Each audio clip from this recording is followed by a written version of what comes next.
Bapa yang baik, terima kasih buat hari yang baru, kesempatan yang baru bersama Tuhan.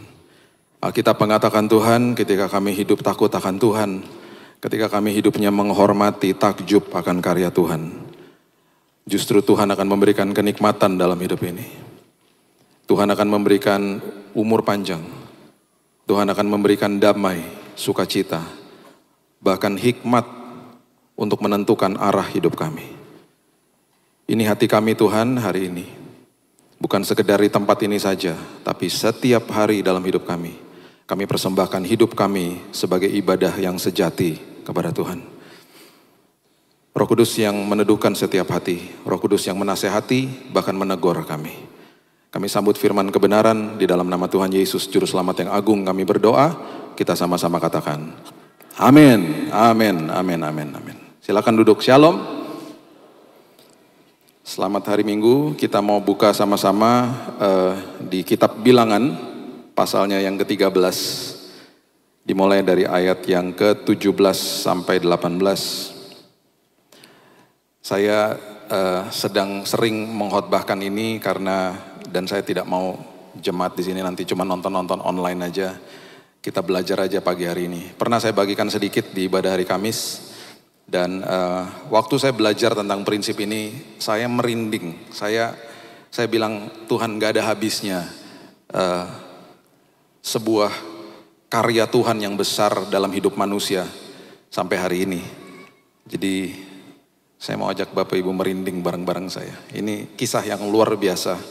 Diawali dengan seorang pribadi yang bernama Musa, dan dia mau mengirim pengintai ke tanah perjanjian. Ada satu sosok orang yang pribadi yang sangat vokal pada saat itu. Dan kehidupannya, inti dari hidupnya hanya dia percaya kepada Tuhan, sangat sederhana. Dan karena itu dia mengalami sebuah hal yang luar biasa di dalam Tuhan. Kita pernah eksposisi ringan tentang Yosua. Hari ini kita mau belajar tentang temannya dia yang namanya Kaleb. Bilangan 13 ayat 17, maka Musa menyuruh mereka untuk mengintai tanah Kanaan.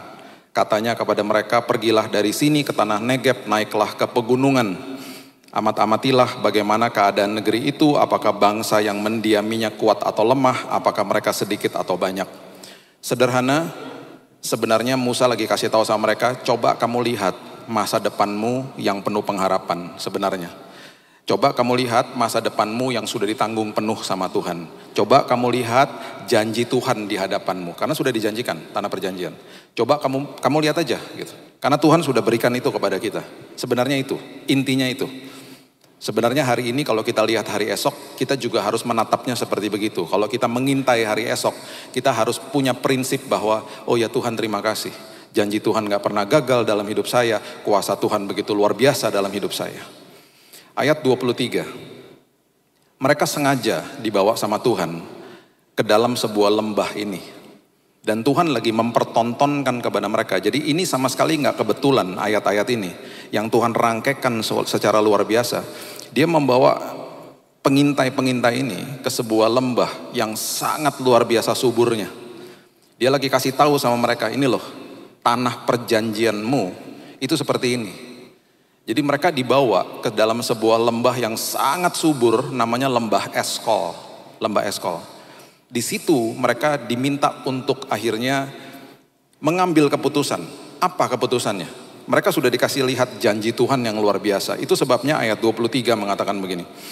Ketika mereka sampai ke lembah Eskol, dipotong merekalah di sana suatu cabang dengan setandan buah anggurnya. Lalu berdualah mereka menggandarnya, juga mereka membawa beberapa buah delima dan buah ara. Begitu besar buahnya, begitu dahsyat hasil negeri itu. Mereka sampai harus memikul buah itu. Ini loh, Tuhan sengaja bawa mereka ke sana. Tuhan bilang, ini loh janjiku untukmu. Ini loh masa depanmu itu seperti ini sama aku. Dikasih lihat loh sama Tuhan. Dan tetap dalam hidup ini kita akan juga lihat masalah, sama aja. Sekarang kita mau pilih yang mana? Mau pilih karya Tuhan yang besar dalam hidup saya? Atau saya mau terpengaruh sama masalah saya? Tempat itu, ayat 24, dinamai orang lembah Eskol karena tandan buah anggur yang dipotong orang Israel di sana. Oke. Saya mau Bapak Ibu bersama-sama saya, kita jangan lupa tentang nama Eskol ini karena ada kaitannya dengan kisah ini. Jadi saya mau kita sama-sama katakan sama-sama supaya kita nggak lupa. Ya, katakan lembah Eskol bersama-sama saya. 2, 3, lembah. Katakan dengan keras sekali lagi, lembah Eskol. Jangan lupa, garis bawahi, karena ini kisahnya betul-betul luar biasa. Yang Tuhan pertontonkan kepada mereka, yang Tuhan kasih mereka lihat. Itu akan Tuhan lakukan dan ada karya Tuhan di balik semua ini. Ya. Sesudah lewat 40 hari, ayat 25. Sesudah lewat 40 hari, jadi mereka mengintai ini 40 hari. Pulanglah mereka dari pengintaian negeri itu. Ya, dan langsung datang kepada Musa, Harun, dan segenap umat Israel di Kadesh. Kadesh itu sebenarnya kalau lengkapnya Kadesh Barnea namanya. Di padang gurun Paran. Mereka membawa pulang kabar kepada keduanya dan kepada segenap umat itu dan memperlihatkan kepada sekaliannya hasil negeri itu. Jadi mereka pulang 40 hari pengintaian, mereka berhadapan sama Musa, sama Harun, ini bos-bosnya gitu ya, sama segenap bangsa Israel, mereka memberikan laporan. Bos, guys, ini loh laporannya, ini loh janji Tuhan memang luar biasa. Dan ini adalah sebuah karya Tuhan yang luar biasa. Mereka memperlihatkan hasil tanah itu. Mereka memperlihatkan hasil yang luar biasa kepada mereka. Dikasih tahu. Ya. Nah, ayat yang ke-27. Mereka katakan ini, ayat 27. Ini ya, 12-12-nya masih sepakat Bapak Ibu. 12-12-nya ini masih sepakat. Mereka masih mengatakan betul Tuhan hebat, betul hasil tanahnya luar biasa. Bilangan 13 ayat 27. Mereka menceritakan kepadanya, kami ini sudah masuk ke negeri kemana kau suruh kami. Dan memang, tuh loh mereka katakan, negeri itu berlimpah-limpah susu dan madunya. Dan ini loh hasilnya, udah dikasih lihat loh. Ada bukti otentik, bukti fisiknya tuh ada. Ini loh hasilnya. Ini 12-nya masih sepakat satu kata. Di ayat yang ke-28, di sini suaranya pecah. Yang 10 nggak percaya sama kebesaran Tuhan, sementara yang 2 kita sudah tahu Yosua dan Kaleb, itu mereka nggak sepakat sama yang 10 ini. Karena yang 10 bilang begini, dimulai dengan kata hanya, namun, tetapi, betul Tuhan saya besar Pak, betul kesaksian-kesaksian orang-orang di sekitar saya luar biasa, tapi, namun, hanya, bangsa yang diam di negeri itu, ayat 28, kuat-kuat, dan kota-kotanya berkubu dan sangat besar, keturunan enak telah kami lihat di sana. Bos, mereka besar bos, mereka luar biasa mengerikannya bos, mereka raksasa bos. Betul janji Tuhan hebat Pak, tapi penyakit saya ini akut Pak, masalah rumah tangga saya tuh udah gak bisa ditolong Pak. Waktu mereka mendeskripsikan masalah mereka, ada sebuah kalimat di dalam firman Tuhan yang mengeluarkan sebuah julukan kepada kalimat-kalimat seperti ini. Dan Alkitab dengan jelas mengatakan jika orang mendeskripsikan masalah mereka dan mengatakan itu lebih besar daripada Tuhan, itu adalah sebuah kabar busuk yang keluar dari mulutnya. Ayat 31, firman Tuhan katakan begini. Tetapi orang-orang yang pergi ke sana bersama-sama dengan dia berkata, kita tidak dapat maju menyerang bangsa itu. Karena mereka lebih kuat daripada kita. Ini unik sekali memang kalimat ini. Kita tuh gak bisa maju lawan mereka, karena mereka lebih kuat daripada kita. Harusnya mereka tambahin lagi. Tapi guys, ingat loh, Tuhan kita lebih besar. Dia yang berperang bagi kita. Yuk kita maju aja, harusnya gitu. Harusnya gitu. Kalau lihat keterbatasan kita, betul kita punya keterbatasan. Ini sebenarnya kalimat ini valid sebenarnya. Valid. Tetapi harusnya mereka percaya, mereka nggak percaya. Jadi mereka stop sampai di situ. Memang kami nggak bisa lah, kami nggak mampu lah. Dan memang kita nggak mampu. Tanpa Tuhan nggak bisa. Harusnya mereka terusin lagi. Karena mereka tidak percaya sama kebesaran Tuhan atas masalah mereka. Di ayat yang ke-32. Alkitab mengatakan begini, juga mereka menyampaikan kepada orang Israel kabar busuk. Tentang negeri yang diintai mereka dengan berkata, negeri yang telah kami lalui untuk diintai adalah suatu negeri yang memakan penduduknya. Dan semua orang yang kami lihat di sana adalah orang-orang yang tinggi-tinggi perawakannya. Bos, mereka besar bos. Mereka mengerikan. Nah, saya mau memberikan gambaran kepada Bapak Ibu. Yang mereka katakan besar dan mengerikan itu seperti apa sih? Alkitab sudah mencatat raksasa-raksasa ini sudah ada sejak zaman sebelum itu. Dicatat di Alkitab ada di Kejadian pasal yang ke-6 ayat yang ke-4. Coba lihat. Kejadian pasal yang ke-6 ayat yang ke-4 itu adalah cikal bakal daripada kaum yang dinamakan bangsa Enak. Bangsa Enak atau yang bahasa Inggrisnya dikatakan the long neck. Jadi orang-orang yang lehernya besar-besar dan tinggi-tinggi. Ini disebut juga bangsa Anakim atau Anakites. Kalau kita pernah dengar istilah-istilah ini. Mereka lahir, mereka ada itu karena ini. Kejadian 6 ayat 4. Pada waktu itu orang-orang raksasa itu ada di bumi. Kenapa mereka ada? Juga pada waktu sesudahnya. Kenapa? Karena ketika anak-anak Allah, perhatikan kalimat ini, anak-anak Allah itu adalah the fallen angels, malaikat yang sudah jatuh. Malaikat yang sudah jatuh itu menghampiri anak-anak perempuan manusia, mengawini mereka, dan perempuan-perempuan ini melahirkan anak bagi mereka.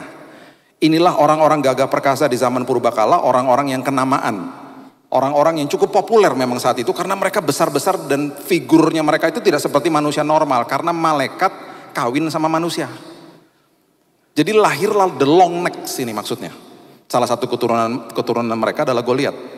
Dan bahkan sejarah mencatat ada yang matanya cuma satu, the Cyclops. Dan bentuknya mereka tuh banyak sekali yang disfigure gitu dari muka-mukanya. Jadi memang mengerikan kok. Jadi kalau waktu mereka bilang itu mereka besar-besar bukan sekedar mereka besar, mereka tuh mengerikan. Mukanya ngeri, badannya besarnya luar biasa. Dan seolah-olah kalau mereka lihat mereka ya, mereka mau 10 lawan 1 juga mungkin kalah 10-nya gitu loh. Jadi yang mereka gambarkan itu sudah ditulis memang di Alkitab. Dan mereka mendiami tanah-tanah perjanjian. Jadi deskripsi mereka tentang besarnya masalah mereka itu valid sebenarnya. Tetapi ketika kita mulai mengatakan bahwa itu lebih besar daripada kuasa Tuhan saya, itu Alkitab mengatakan itu kabar busuk. Karena setiap kali Alkitab mengajarkan selalu ada benang merah dari Kejadian sampai Wahyu. Di balik ucapan syukur ada kuasa yang besar. Di balik ucapan syukur ketika ada masalah yang besar dan hatimu tetap tertambat kepada Tuhan dan percaya kepada kuasa Tuhan, itu kuasa yang besar terjadi. Berarti kamu percaya sebelum kamu lihat. Berarti kamu percaya karya Tuhan bekerja. Berarti kamu percaya Tuhan sedang bekerja walaupun kamu gak bisa lihat. Gitu loh. Jadi hati-hati dengan mendeskripsikan masalah kita. Karena itu udah pasti ketika orang mulai deskripsikan masalah yang besar, dia akan mulai lihat dirinya gak mampu, gak bisa seperti mereka katakan tadi. Itu sebabnya di Bilangan 13 ayat 33 mereka akhirnya mendeskripsikan diri mereka di hadapan masalah mereka. Ayat 33 mereka katakan gini. Juga kami lihat di sana orang-orang raksasa, orang enak yang berasal dari orang-orang raksasa karena mereka besar, dan kami lihat karena mereka besar, kami lihat diri kami seperti belalang. Ya matilah kita lah Pak, lawan orang sebesar itu ya saya kayak belalang. Bahkan mereka berasumsi, nah ini makin parah ini. Mereka berasumsi bahwa lawannya mereka kalau lihat mereka pun kayak belalang dikatakan, dan demikian juga mereka terhadap kami. Emangnya mereka ketemu sama raksasa itu? Ya enggak, mereka lagi mengintai kok. Jadi mereka mengatakan dirinya kayak belalang, bahkan mereka berasumsi musuhnya kalau ketemu mereka pasti lihat mereka kayak belalang. Jadi udah makin hancur, gambar dirinya tuh dirusak sama iblis. Sekarang perhatikan, apa persepsi Tuhan tentang musuhnya bangsa Israel? Yesaya 40 ayat yang ke-22. Yesaya 40 ayat ke-22. Ini mengatakan begini, ini persepsinya Tuhan lah ya, tentang manusia. Dikatakan begini. Dia yang bertahta di atas bulatan bumi dan penduduknya seperti apa? Belalang. Persepsinya Tuhan. Sekarang kita punya pilihan hari ini. Saya mau lihat masalah saya dari kacamata saya yang sangat terbatas. Atau saya minta Tuhan bukakan mata rohani saya supaya saya lihat masalah saya dari kacamatanya Tuhan. Saya nggak pernah lupa anak saya dulu suka tarik-tarik celana saya, Raina, di lift yang penuh sesak dengan orang. Dia tarik-tarik celana saya, diminta digendong, karena kami berdiri di lift paling belakang. Saya selalu bilang gini, Dek, susah ngangkat kamu tuh repot. Ini orang rame penuh sesak nih, sebelum zaman masih dulu ya, sebelum pandemi lah, masih kecil ini anak. Jadi saya selalu bilang, udahlah tunggu aja. Sampai satu hari saya sadar betapa sumpeknya memang dia di bawah, karena pendeknya kan segitu. Pemandangannya nggak enak banget itu di bawah situ. Di hari itu ketika saya sadar, saya sampai minta permisi sama Mas di depan saya. Mas, permisi sebentar ya, saya harus balik badan sebentar, saya gendong dia. Waktu saya gendong di lift yang penuh sesak dengan orang, saya nggak pernah lupa hari itu. Tiba-tiba mukanya begini, lega. Waktu mukanya lega, apakah liftnya udah nggak rame? Tetap rame. Tetap penuh sesak dengan orang. Kenapa mukanya lega? Karena pemandangan dia setinggi pandangan saya. Nggak di bawah itu lagi. Jadi kalau lewatin badai, bilang sama Tuhan, gendong aku Tuhan. Buka mata rohaniku Tuhan. Tiba-tiba ada damai sejahtera. Tiba-tiba ada sukacita. Masalahnya masih ada. Oh, tambah berat kadang-kadang. Tambah berat. Kita lihat dari persepsinya Tuhan. Timbul damai sejahtera. Teman-teman saya waktu saya sakit datang ke kamar, 90% pasti nangis lah lihat saya. Karena kondisi saya udah hancur, udah kayak tengkorak foto saya. Kalau lihat foto saya udah kayak tengkorak. Mereka bilang, aduh kok sampai kayak gini Bill. Setelah 2-3 jam biasanya ngobrol-ngobrol pulang, mereka bilang gini, aku semangat loh ngobrol sama kamu. Kok kamu punya semangat seperti itu? Kok kamu punya damai seperti itu? Saya selalu katakan begini, di dalam kelemahan kita kuasa Tuhan dinyatakan. Yang penting kamu percaya. Yang penting kamu taruh hatimu, serahkan kekhawatiranmu kepada dia. Itu yang akhirnya saya selalu bicarakan setiap hari ketika bangun pagi. Dan saya pernah share di sini, saya selalu bilang, Tuhan aku kutip 1 Petrus 5 ayat 7. Aku serahkan semua kekhawatiranku pada pagi hari ini Tuhan. Walaupun aku belum merasa ada kekhawatiran. Aku tukar Tuhan dengan Yohanes 14 ayat 27. Damai sejahtera telah kutinggalkan bagimu. Rugi kalau saya gak terima, ditinggalin sama Tuhan buat saya. Jadi saya ambil ya Tuhan damai sejahtera. Aku tukar kekhawatiranku dengan damai sejahtera. Karena firman Tuhan katakan damai sejahtera yang diberikan sama Tuhan Yesus adalah damai yang tidak seperti dunia berikan. Yang dunia berikan itu ketenangan setelah badai selesai. Damai yang Tuhan berikan, damai selagi ada badai. Terus disambung lagi, jangan gelisah, jangan gentar hatimu. Oh terima kasih Tuhan, amin. Aku gak mau gelisah, aku gak mau gentar hatiku. Aku tukar Tuhan dengan damai sejahtera. Jadi ketika orang katakan, kok kamu ada damai? Ya itu dari Tuhan lah. Karena kita proaktif bilang, Tuhan aku perkatakan pujian penyembahanku kepadamu, aku ucap syukur kepadamu hari ini dan aku percaya kuasamu besar, aku tukar semua kekhawatiranku Tuhan. Dengan damai sejahtera yang telah ditinggalkan bagi kita. Rugi kalau gak diambil, ditinggalin kok. Banyak orang gak mau ambil, tetap mau percaya sama masalahnya. Akhirnya hidupnya gak pernah ada damai, stres terus. Masalah akan selalu ada dan gak pernah gak ada. Karena dunia sudah gelap. Nah ketika Kaleb melihat masalah itu, dia melihat dari persepsinya Tuhan. Makanya ada deskripsi yang luar biasa tentang dirinya Kaleb. Coba lihat bilangan yang ke-14, ayatnya yang ke-9.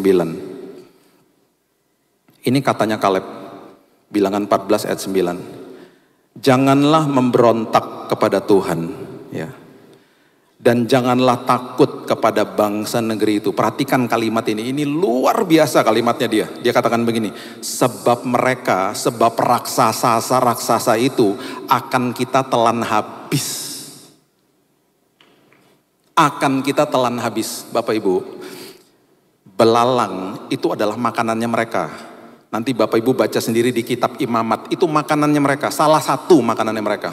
Jadi waktu dia bilang kita akan telan habis, respon daripada kata teman-teman yang 10 itu, dia lagi kasih tahu sama mereka, loh harusnya kamu ngerti, mereka itu yang kayak belalang, bukan kita, enak aja, gitu loh, dia ngomong gitu. Justru mereka akan kita telan habis. Terus dia sambung lagi, yang melindungi mereka tuh sudah meninggalkan mereka, nggak ada yang melindungi mereka. Sedang Tuhan kita menyertai kita, janganlah takut kepada mereka. Jadi kalau mendeskripsikan masalah, itu dasarnya, basisnya adalah karena Tuhan beserta sama saya, masalah saya kayak belalang. Itu persepsi yang dahsyat dari seorang Kaleb ini. Mereka bilang, ngapain kamu takut? Betul mereka besar, tapi Tuhan kita lebih besar. Kita akan telan habis mereka. Mereka justru kayak belalang, ngawur aja kamu. Gitu loh maksudnya. Sama seperti persepsinya Tuhan. Tuhan lihat manusia, melihat musuhnya, itu kayak belalang. Celikan Tuhan mata rohaniku. Satu hari nanti kita bahas tentang Elisa dan hambanya. Ketika dia ketakutan, ketika diserang dan dikepung Elisa. Elisa tenang aja, dia bilang gini, Tuhan celikan mata dia. Waktu dicelikan matanya, dia melihat bala tentara surga yang jumlahnya lebih besar daripada musuhnya. Dan bahkan kisah itu akhirnya diakhiri dengan apa? Musuhnya dibutakan. Musuhnya dibutakan. Dia bilang sama Tuhan, butain tuh mata-mata musuhnya. Ikut Tuhan. Itu berarti mata rohani kita dicelikan, mata musuh kita dibutakan sama Tuhan. Itu Tuhan. Itu dahsyatnya Tuhan kita. Jadi ngapain takut? Makanya bilang sama Tuhan, hari lepas hari celikan mata rohaniku Tuhan, supaya aku sadar betapa besarnya Tuhan dalam hidupku. Gara-gara itu, ini yang Tuhan katakan tentang anaknya yang namanya Kaleb. Bilangan 14 ayat 24, firman Tuhan katakan gini. Ini saya suka dengan kalimat ini, dia katakan gini. Hambaku Kaleb, ya. Karena dia tuh lain jiwa yang ada padanya dan ia mengikut aku dengan sepenuhnya. Akan kubawa masuk ke negeri yang telah dimasukinya itu dan keturunannya akan memilikinya. Ini janjinya Tuhan kepada dia. Dan Tuhan katakan dengan jelas, karena dia ikut aku dengan sepenuh hati, orang ini adalah orang yang lain jiwa. Lain jiwa tuh different spirit, punya roh yang berbeda. Berarti orang yang percaya sama Tuhan, orang itu kelainan jiwa. Itu kata saya. Lain jiwa, different spirit. Terus Tuhan bilang apa? Kamu akan kubawa masuk. Kenapa Tuhan bilang begitu? Karena ada hukuman Tuhan kepada bangsa Israel. Kalau Bapak Ibu pernah berpikir kenapa ya mereka mengembara sampai 40 tahun? Ini jawabannya. Coba lihat bilangan 14 ayat 33 dan 34. Bilangan 14 ayat 33 dan 34. Tuhan katakan gini, anak-anakmu akan mengembara sebagai penggembala di padang gurun 40 tahun lamanya. Dan akan menanggung akibat ketidaksetiaan sampai bangkai-bangkaimu habis di padang gurun. Sesuai dengan jumlah hari yang kamu mengintai negeri itu, berapa lama kamu mengintai? 40 hari. Nah perhatikan ini, 1 hari dihitung 1 tahun. Nah loh, 1 hari kamu mengintai dihitung 1 tahun. Jadi sekarang 40 tahun lamanya kamu harus menanggung akibat kesalahanmu, supaya kamu tahu rasanya jika aku berbalik daripadamu. Kalau mereka mengintainya 50 hari, mereka akan mengembara 50 tahun berarti.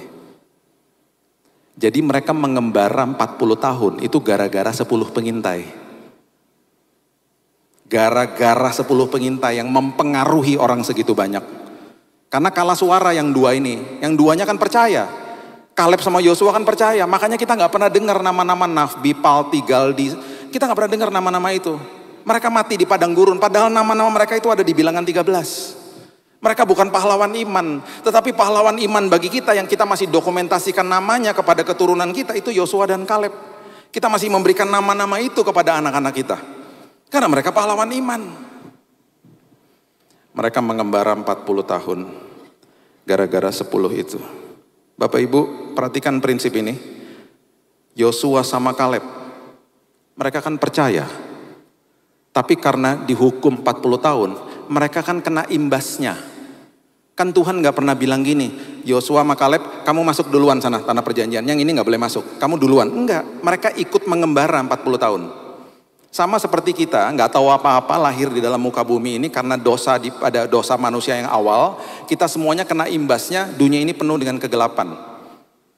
Tetapi Tuhan selalu memperhitungkan anak-anaknya dan menyertai melindungi anak-anaknya. Itu sebabnya dia katakan, aku akan sertaimu. Kamu justru akan masuk ke tanah perjanjian. Bapak Ibu, 10 pengintai nggak boleh masuk. Mereka mati karena tulah.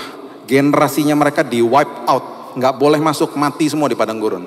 Yang boleh masuk sama Yosua dan Kaleb itu anak-anak yang muda-muda. Yang sangat muda, anak-anak youth-nya gitu loh. Generasi berikutnya. Itu yang boleh masuk sama mereka.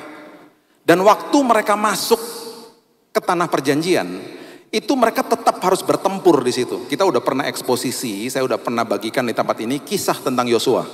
Bapak Ibu bisa nonton lagi videonya. Itu di kitab Yosua pasal yang pertama, itu janji Tuhan kepada Yosua detail.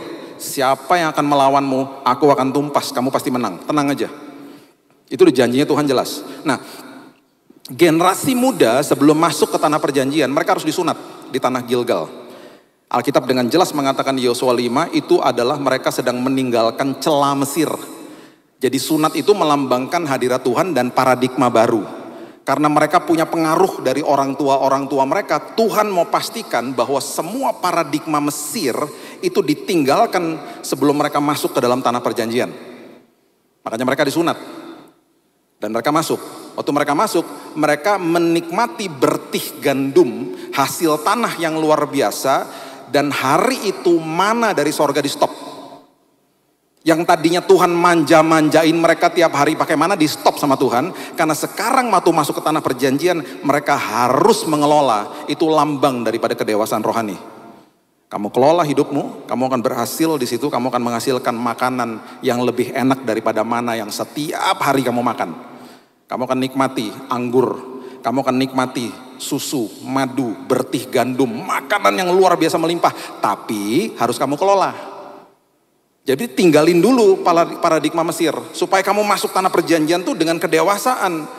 Kamu mengelola tanah perjanjian yang aku sudah siapkan bagimu. Tuhan mau kita dipersiapkan untuk mengelola hari esok kita.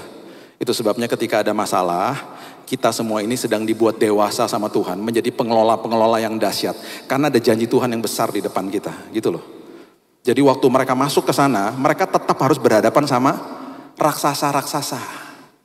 Jadi waktu mereka masuk, mereka mulai diundi Bapak Ibu satu-satu. Suku ini misalnya ya, suku Dan undi. Dapat Malang misalnya. Suku Naftali dapat Surabaya misalnya. Suku Yehuda, nah ini dia, suku Yehuda itu adalah sukunya Kaleb. Suku Yehuda nantinya di keturunan Yehuda itu ada Yesus. Contohnya misalnya ya, kalau di Indonesia ini kota yang paling besar kan Jakarta.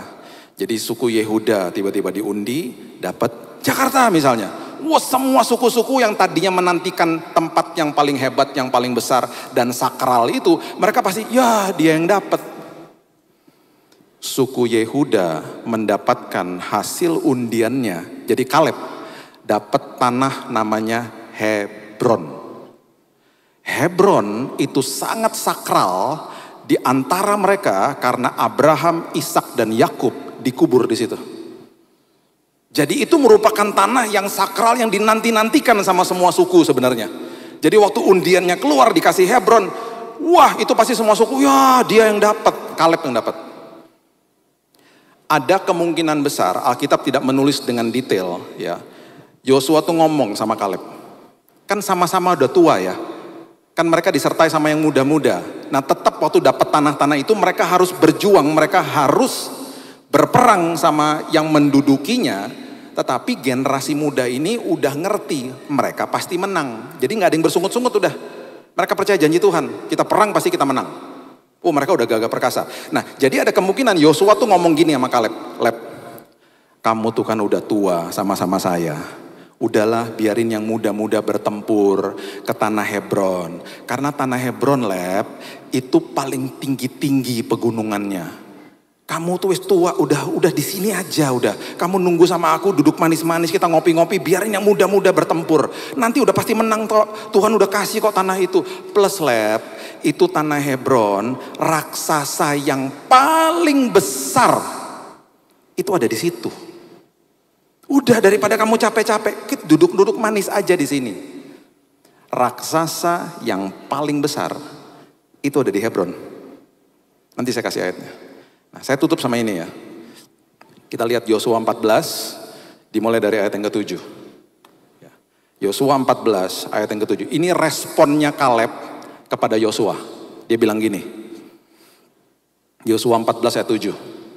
Aku berumur 40 tahun ketika aku disuruh Musa, hamba Tuhan itu dari Kades Barnea, untuk mengintai negeri ini sama kamu. Ingat gak? Ya, sama 10 teman kita yang udah pada mati itu, yang nyebelin itu loh. Dan aku pulang membawa kabar kepadanya sejujur-jujurnya. Kamu ingat toh, waktu aku pergi sama kamu itu usiaku tuh 40 tahun. Dia bilang gitu. Oke, kita sambung lagi, coba lihat ayat 10. Dia bilang gini, jadi sekarang bro, dia bilang nih sama Yosua, sesungguhnya Tuhan itu telah memelihara hidupku seperti yang dijanjikannya. Kan Tuhan udah janji pelihara hidupku. Peliharanya itu gimana sih? Kini sudah 45 tahun lamanya sejak saat itu, sejak diucapkan Tuhan firman itu kepada Musa. Dan selama itu orang Israel mengembara di padang gurun. Jadi sekarang hari ini aku ini telah berusia 85 tahun. Udah tua. Aku ini 85 tahun memang. Itu waktu kita mengintai itu waktu aku umur 40 tahun. Itu 45 tahun yang lalu. Terus dia sambung lagi ayat 11. Pada waktu ini, bro, aku nih masih sama kuat seperti pada waktu aku sama kamu tuh disuruh Musa. Seperti kekuatanku pada waktu itu, demikianlah kekuatanku sekarang untuk berperang dan untuk keluar masuk. Dengan kata lain, kamu jangan suruh aku ngopi-ngopi sama kamu di sini. Aku mau ikut perang karena kekuatanku masih sama. Karena orang-orang yang percaya sama Tuhan, tubuh, jiwa, dan rohnya tetap diberikan kesehatan dan kekuatan sama Tuhan. Itu maksudnya. Bapak Ibu hidup di dalam dunia yang sudah jatuh ini, kalau kita percaya sama Tuhan kita yang luar biasa, tubuh, jiwa, dan roh diberikan kekuatan sama Tuhan. Dia awet muda, dia dipelihara sama Tuhan. Itu sebabnya di ayat yang ke-12, di bagian yang pertama, dia katakan begini sama Yosua, bro, oleh sebab itu berikanlah kepadaku pegunungan. Bahasa Inggrisnya apa? Give me the mountain. Apapun masalah besar di depan kita hari ini, katakan, berikan aku pegunungan itu. Karena yang berperang bukan aku tapi Tuhan. Give me the mountain. Dia gak peduli, dia gak mau duduk-duduk manis. Aku mau perang. Ayat 13, ini bukti dikasih Hebron. Yosua memberkati Kaleb bin Yefune. Diberikannya Hebron kepadanya menjadi milik pusakanya. Perhatikan ayat terakhir, ayat 15. Nama Hebron dahulu ialah Kiryat Arba. Arba ialah orang yang paling besar di antara orang enak. Ini bukti bahwa raksasa yang paling besar ada di tanah Hebron. Dan setelah dia bertempur dan dia menang, Alkitab katakan amanlah negeri itu, semuanya selesai berhenti berperang. Saya mau beritahu ini kepada Bapak Ibu. Ingat lembah Eskol yang tadi kita sebutkan? Ingat ya? Lembah Eskol itu ternyata ada di tanah Hebron.